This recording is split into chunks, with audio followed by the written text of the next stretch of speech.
Parfait. Chers amis, bonjour. À savoir, parce qu'il y a le côté obscur de chaque individu qui dérange. On le sent plus ou moins que l'on a des zones obscures, mais les découvrir et les savoir, c'est perturbateur. Par exemple, dans le domaine de la sexualité. Or, je crois que la sexualité et le politique ne sont pas étrangers du tout. Et qu'il y a une interconnexion qui fonctionne, qui est éminemment politique. La domination masculine, c'est un phénomène politique de première importance, de plus en plus important, puisqu'il y a un réveil sur cette question, qui est positif d'ailleurs, je pense. Mais la psychanalyse a son rôle à jouer, là, justement, pour trouver des clés et essayer donc de trouver la serrure grâce à ces clés. Peut-être aurait-il fallu, je ne sais pas, inviter aussi un spécialiste des neurosciences, parce qu'il y a peut-être des complémentarités entre ce qui se découvre dans le domaine des neurosciences et la psychanalyse, mais ce sera peut-être pour une autre fois. Aujourd'hui donc, nous voulons avancer un petit peu dans ce domaine de la connaissance avec Claude Tedguy et je vais lui donner la parole. Et merci à Robert Charvin qui a en quelques minutes presque tout dit, mais enfin il en reste encore quelques petites choses en ce qui me concerne, et je voudrais dire en commençant combien le sujet que nous abordons est vaste et complexe. Aussi demanderais-je à tous ceux qui regardent et à tous ceux qui écoutent de me pardonner pour les raccourcis obligés que je prendrai. En associant aujourd'hui ces deux termes, politique et psychanalyse, il nous faut d'entrée dire ce que nous entendons examiner et ce que nous voulons confronter aussi d'une certaine manière. La politique, c'est-à-dire l'organisation de la cité par ceux qui l'habitent, pour ceux qui l'habitent. Et la psychanalyse, qui quant à elle pourrait se présenter comme un révélateur pour celui qui cherche à se connaître, gnotis eαυτον, connais-toi toi-même. C'était avant que Socrate la reprenne à son compte, la devise qui accueillait, ironiquement on peut dire, ceux qui venaient pour connaître leur avenir. Consulter l'oracle d'Apollon à Delphes. Toute la démarche de la psychanalyse pourrait se résumer très difficilement, entièrement, mais pourrait se résumer par ces mots. Ainsi, dans le cadre du politique ou de la politique, ce sont des hommes qui décident comment vont vivre les hommes dans la cité. La politique est faite par l'homme pour l'homme. La psychanalyse, elle, incite l'homme lui-même à chercher, à se chercher, et pour parler comme Picasso, à se trouver, à trouver sa vérité, à nommer ses souffrances, ses désirs, refoulés surtout, à trouver les moyens de les extirper de son être profond pour les libérer et pour se libérer du même coup. Et de cette vérité extirpée qui mène à sa libération, l'être humain va s'en servir pour oser dire, pour oser faire, pour oser poser des actes, pour poser et se poser des questions, pour remettre et se remettre en question, pour contester et s'opposer à qui et à quoi? Mais tout simplement à ce que cette révélation de lui-même à lui-même, c'est-à-dire son inconscient, lui interdisait d'envisager avant même sa libération. Ainsi, cet homme qui subit les lois de la cité va-t-il, par le truchement de la psychanalyse, non seulement se questionner et se trouver, mais encore questionner son environnement social, c'est-à-dire plus largement, si l'on veut aller étendre le questionnement, l'État lui-même. Mais l'État, c'est quoi? Et c'est qui? L'État n'a pas de visage. C'est le spectacle de l'État qui fait l'État, nous dit Régis Debray. Et il ajoute, il lui faut se faire voir et entendre par métaphore. Je vous laisse à penser et à réfléchir sur le spectacle que donnent certains États et le genre de musique qu'ils font entendre.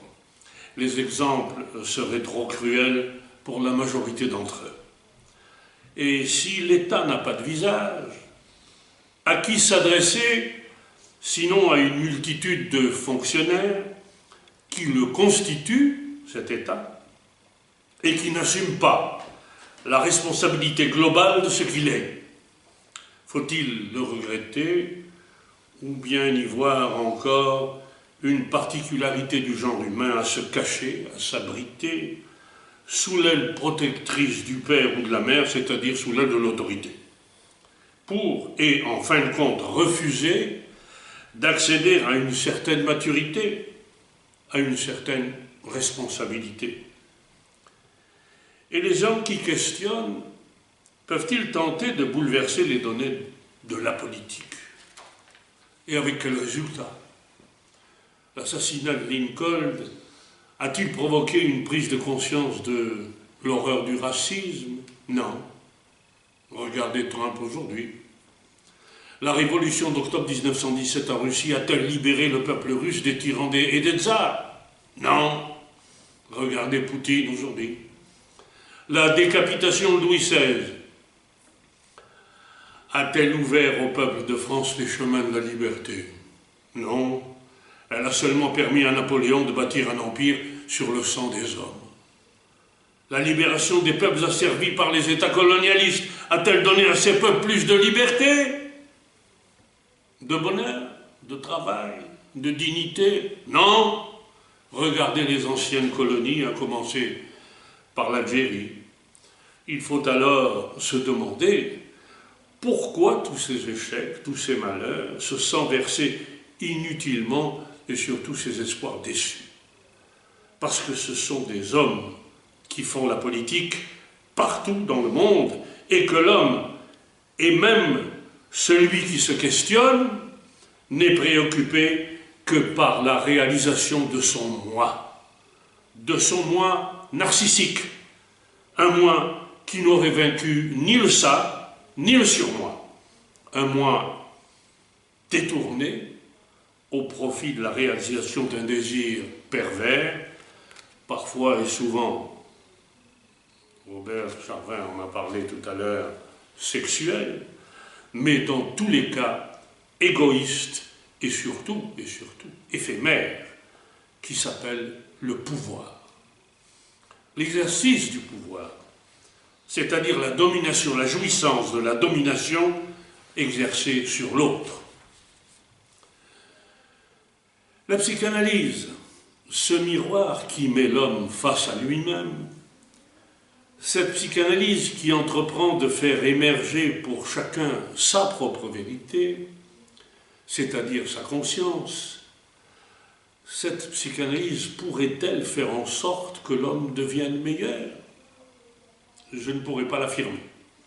Mais elle y incite, évidemment. Lacan prétend que nous avançons masqués. C'est vrai, pour n'importe lequel d'entre nous, pour n'importe quel quidam, pour qui le masque est inconscient et pour lequel il représente une protection indéniablement naturelle. C'est terrible pour un homme politique qui en est conscient au point d'en avoir fait un outil fondamental, mais, et faut-il s'en réjouir, malgré la conscience qu'il a d'être masqué et de s'en servir, l'homme politique se démasque en même temps, inconsciemment. Il se démasque parce qu'il parle et que son langage sonne faux. En parlant, et quel que soit le discours, il dit qui il est, et plus encore de quoi il est fait. Et il affirme en même temps ses carences, ses incapacités, ses incapacités à dominer ses désirs et à dominer ses outrances, et parfois la réelle teneur de ses rêves. Lorsque Marx voit dans l'idéologie l'inversion de la chose par son reflet dans la chambre noire, il élabore un système de remplacement sans violence apparente, système auquel toute personne sensée devrait souscrire, car il veut convaincre avec des arguments scientifiques et incontestables. Mais Marx, dans sa fougue pour convaincre, s'emporte. Il dit « Nous ne voulons pas comprendre le monde, nous voulons le changer ». Le langage l'emporte. C'est un acharné, il ne lâche pas. Ni les exils, ni la misère n'auront raison de lui. D'autre part, et pour d'autres fins, on a beaucoup entendu ces dernières années certains mots proférés par des hommes politiques dont le langage laissait croire le contraire de ce qu'ils sont et de ce qu'ils font. Jugez vous-même. Qui a dit « L'égalité, c'est de donner plus à ceux qui ont moins ». Qui? Karl Marx? Engels? Gramsci? Gandhi? Jaurès? Non. Blum? Non. À la rigueur, François Mitterrand? Non, pas du tout. C'est Nicolas Sarkozy dans son discours du 9 septembre 2011. La cure psychanalytique aurait-elle des effets bénéfiques sur certains patients? J'ironise, bien entendu. L'homme politique peut toujours détourner ses fins et la révélation qui s'ensuit, révélation des fois d'humanité que lui amène la psychanalyse. Mais le simple quidam n'est pas un homme politique, même si Aristote prétend que l'homme est un animal politique. Le simple quidam trouve dans la psychanalyse l'occasion d'affirmer sa liberté de penser et de dire enfin ce qu'il a à dire. Et la femme, d'accéder enfin à la libération de sa parole et de son existence même, des contraintes, des inégalités longtemps imposées, des injustices et des violences trop longtemps ignorées et encore de nos jours. Qu'y a-t-il donc d'étonnant à ce que tous les mouvements politiques, toutes les églises, tous les États totalitaires se soient méfiés de la psychanalyse, sauf dans le cas, bien entendu, où ils la détournent à leur profit.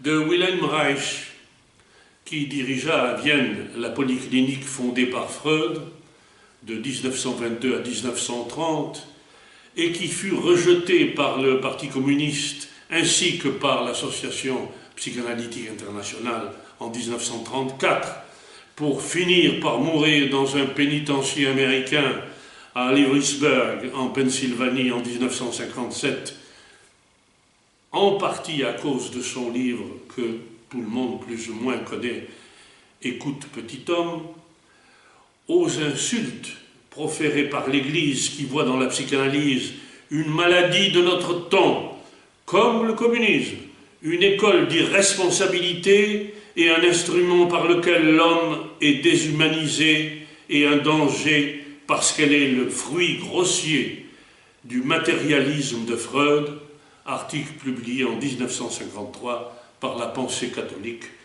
sous la plume du révérend père Gemelli, psychologue, enfin, si on veut, et membre de l'Académie pontificale. Eh bien, il n'y a pas beaucoup de cadeaux faits à la psychanalyse, traitée jusqu'en 1956 de sciences bourgeoises et réactionnaires par le Parti communiste dans un article de la Nouvelle Critique, tandis qu'aux USA, Herbert Marcuse perpétue la critique et le courant, mais un peu plus atténué par une réflexion portant sur la société elle-même. Faut-il s'étonner que dès l'ascension du nazisme à Vienne, on brûle sur les places publiques les œuvres de Freud et que Thomas Mann, en 1938, écrive dans son ouvrage Frère Hitler, « Ah, comme cet homme doit haïr la psychanalyse ». Faut-il s'étonner de trouver, juste après la Libération, dans les colonnes encore de la Nouvelle Critique, en juin 1951, ces lignes injurieuses. Idéaliste quant à la méthode, la psychanalyste rejoint la famille des idéologies fondées sur l'irrationnel, jusque y compris l'idéologie nazie. Tandis qu'en 1953, le pape Pie XII, prononçant un discours devant les participants du 5e Congrès international de psychothérapie et de psychologie clinique, fait un pas vers la reconnaissance par les catholiques de l'intérêt de la psychanalyse, avec cependant de sérieuses réserves sur l'âme, l'absolution, sur la confession, et que le révérend père Bernhardt, sinon le premier prêtre à être intégré dans la Société française de psychanalyse, démontre qu'il n'y a pas incompatibilité entre pratique religieuse et cure analytique, pour en arriver en 1956 à l'adhésion intégrée du PC qui relève cependant la gravité des problèmes posés en particulier par la détermination sociale du sexuel. Jolie phrase. Critique un peu moins violente que celle de la nouvelle critique qui se permettait de faire en 1951 en prévenant les militantes que la psychanalyse est d'autant plus nocive qu'elle se présente à la femme comme une libération, que, en fait, l'érotisme prend figure de phénomène scientifique et que les mœurs anormales et dépravées y sont décrites en toute objectivité. Et enfin, que penser de cette réponse de Freud à Albert Einstein, qui lui demandait de signer le manifeste en faveur de la paix en 1927 ? Voici la phrase de Freud. En dépit de toutes les raisons de mécontentement que donnent les systèmes économiques et culturels, je n'ai pourtant aucun espoir que le chemin pris par les soviets conduise à une amélioration. Pis encore, pendant ces 10 ans de régime soviétique, les espoirs de ce genre que je pouvais nourrir ont été anéantis. Était-il voyant? Avait-il compris, après avoir espéré comme beaucoup, et qui ont compris beaucoup plus tard? On pourrait cependant me demander ce qu'il en est aujourd'hui de la psychanalyse. Eh bien, comme vous le savez, et depuis 1960 avec Lacan, et bien avant, pour dire vrai, avec Marie Bonaparte, la psychanalyse a fait son chemin, enfin, avec cœur et malheur. Elle s'est frayée un chemin, entre trahison, rébellion, explosion des nombreuses écoles. Lacan a fini par imposer son style, comme il le disait, et sa conception de sa psychanalyse, qui n'est pas celle de Freud, mais qu'il a revendiquée comme étant un retour à Freud. Enfin, chacun se référant à Freud, comme les hommes politiques aujourd'hui au général de Gaulle, la psychanalyse a fait, je l'ai dit, son chemin. Toujours attaqué à droite et à gauche, injurié, contesté par ceux qui généralement n'y connaissent pas grand-chose, même s'ils prétendent appartenir au cercle restreint des intellectuels ou des philosophes censés savoir. Et pour mieux la salir, eh bien, c'est facile, on emploie toujours la même méthode. On salit celui qui est à l'origine du mot et à l'origine de la chose, Sigmund Freud. C'est un vieux système employé par tous les extrémistes de droite et de gauche, système qui ne fait que renvoyer à eux-mêmes ceux qui en sont les auteurs et ceux qui ne les honorent pas. Mais quelle utilité toutes ces disputes de pseudo-intellos peuvent-elles avoir sur ceux qui souffrent de douleurs de l'âme qui taraudent le cœur. Et de quoi parlons-nous ici à celle et à celui et à ceux qui ont faim, à ceux qui n'ont pas de toit sur la tête, à ceux qui meurent lentement? Quelle importance et quelle valeur ont les idées politiques étalées devant des caméras de télévision pour ceux qui n'arrivent pas à travailler, qui sont au chômage, qui parfois à 50 ans ne voient plus d'issue à leur survie? Dans ce monde qui change violemment, parce que l'homme ne vit plus avec les mêmes codes, que nos vieux outils sont de plus en plus obsolètes et que le langage, notre langage lui-même, semble à la jeunesse d'aujourd'hui un langage, une espèce de langue étrangère, politique et psychanalyse, même combat. Les vieux moules sont cassés, ils ne servent plus à rien. Nous devons trouver d'autres outils, découvrir d'autres horizons, conquérir d'autres univers avec un homme qui a changé les dimensions même de son rêve, de ses désirs, mais dont la douleur, cependant, est restée la même. Et en cet instant où il nous plaît encore de rêver à ce monde qui changera, à ce monde qui est en train de changer, je me demande comment une femme et un homme qui ont 20 ans aujourd'hui accueilleraient ces mots d'Aragon. Je suis celui qui parle vos sanglots de demain, celui qui prend votre tête égarée entre ses deux mains. Je suis celui pour vous qui dans le désert appelle à l'aide et sa gorge s'enroue, fléchissent ses genoux, se brûlent ses yeux au mirage, celui qui cherche autour de lui l'eau fraîche et revient trébuchant, 3 gouttes dans sa paume, celui qui vous donnerait sa salive à l'heure de la soif. Vous voyez, je ne suis pas un autre, mais vous-même, celui qui dans vous-même a si mal qu'être semble ne pouvoir durer. Je suis vous, je vous dis, je suis vous, et j'en meurs.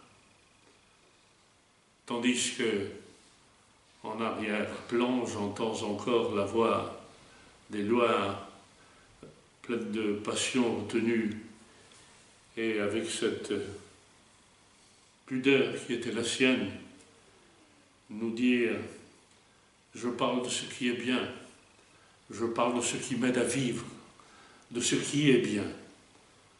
Je ne suis pas de ceux qui cherchent à s'égarer, à s'oublier en n'aimant rien, en réduisant leurs besoins, leurs goûts, leurs désirs, en conduisant leur vie, c'est-à-dire la vie, à la répugnante conclusion de leur mort. Je ne tiens pas à me soumettre le monde par la seule puissance virtuelle de l'intelligence. Je veux que tout me soit sensible, réel, utile, car ce n'est qu'à partir de là que je conçois mon existence. L'homme ne peut être que dans sa propre réalité. Il faut qu'il en soit conscient, sinon il n'existe pas pour les autres, et il n'existe pour les autres que comme un mort, comme une pierre ou comme du fumier. Oui. Comment les accueillerait-il, ces enfants de 20 ans qui slament, qui rappent avec des mots d'aujourd'hui pour redire toujours les mêmes espoirs, les mêmes douleurs de l'abandon et de la différence, de l'indifférence du monde qui les entoure, de cette société qui les ignore et qui les condamne sans vouloir les entendre, jusqu'à enfin devoir subir cette violence désespérée qui frappe à votre cœur, dira Aragon, et que vous ne reconnaissez à votre cri dans mon cri, dira-t-il encore à cette société qui refuse d'y voir un appel à l'amour, un appel désespéré à l'amour. Comment réagirait-il à ces mots d'Éluard qui déjà, en son temps, refusa sa seule puissance virtuelle de l'intelligence pour demander à l'homme de voir la réalité du monde en face, au risque de ne valoir, s'il ne le fait pas plus cher que du fumier. Oui, comment les accueillerait-il autrement qu'en les reconnaissant comme ceux qui parlent le même langage qu'eux, mais avec d'autres mots. Ni injure, ni haine, ni violence d'aucune sorte, seulement un appel fraternel à la nécessité d'aimer, à l'obligation d'aimer pour que triomphe la vie, car Eros doit toujours triompher de Thanatos. Et je me dis alors, en optimiste invétéré que je suis, que ce langage, celui du cœur, allié à celui du combat et de la dignité, sera encore et toujours celui que l'homme entendra, l'homme d'hier et celui d'aujourd'hui, et qu'il l'entendra avant n'importe quel autre langage qui pourrait inciter à une mutation de l'humain en une autre chose qui nous échapperait bien entendu et qui sonnerait le glas de ce que nous avons voulu appeler l'amour. Amour de l'autre, amour de son prochain, respect de l'autre, de son être, de ses droits, de sa douleur, de sa liberté et de sa parole proférée. Politique et psychanalyse semblent en cet instant se confondre. Cet animal politique d'Aristote devient alors un animal fragile, sensible, qui donne à voir ce qu'il est, qui accepte de se montrer dans sa réalité. Mais me reviennent alors ces mots de Nietzsche qu'on ne peut pas oublier: à tout ce qu'un homme laisse deviner ou devenir sensible et visible, on peut demander: que veut-il cacher?